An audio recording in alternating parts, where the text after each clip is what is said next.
Hey guys, welcome back to another video. So before I begin, I just want to thank you guys for just one thing, and it's the fact that my latest video just reached 10,000 views. This is actually crazy. I mean, the last time it reached like 1,000 views, and that was just I think like a month ago. And now, just a month later, it has already reached a milestone of 10,000 views. Let's see if we can get this video to 20,000, like the cookie clicker video to 20,000.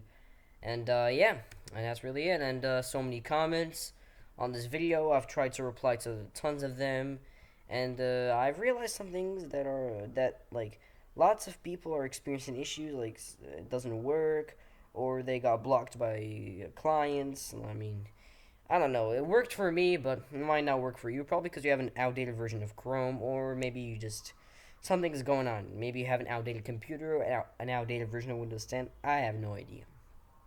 But anyway, let's begin our video. So today I'm going to be showing you an incredibly cool hack. It's how you can hack the Chrome Dino game. If you don't know the Chrome Dino game, it's basically just a dinosaur game where you just press space right here, like this, and you just keep playing the game, and you have to pass obstacles and whatnot. Seems a little bit hard. And yeah, let me just refresh the page so it won't keep running here. So just like the hack cookie clicker video, to hack it, we need to open the console. So to open the console, you simply need to use just a simple shortcut, which is Control Shift J. Alright, Control Shift J, like I did on the cookie clicker video. Control Shift J, and as you can see, here we are. Now, usually it might direct you to this section, which is the elements. Here, I just have to go to the console section.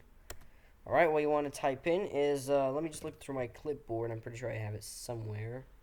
Right, there it is. Here is the code that you're going to put. Runner.prototype.gameover equals function, 2 parentheses, and I don't know what these are called, I forgot. But don't worry, if you don't know how you type the little fancy parentheses here, I'll just leave it in the description. Just copy it and simply paste it in the console section, and then hit enter. Simple as that. And to know if it works, it gives you this sort of like little function symbol with the 2 parentheses. Oh, what did I just open? Oh, I clicked on the source. So yeah, now what happens if we just exit out of our console, press space, then check what happens. Check what happens when we put the command. As you can see, it just runs over the obstacles. And yeah, you can actually, like, this actually might even crash the entire game if we keep going. So if you leave this for a day, for 2 days, it might reach a score of 20,000, a score of 3,000, a score of whatever thousand. I don't know. I did run the command a few weeks ago, and I actually reached almost 20,000. One problem with the command is that it doesn't save your progress, because you can't really stop it. Yeah, you cannot actually stop it. So if you want to just keep running for just an infinite amount of times, then there you go. This is a simple command you can use. Just a very quick video. I have some other videos coming in. So yeah, I've been uploading more frequently now. And thank you guys so much for watching, and see you.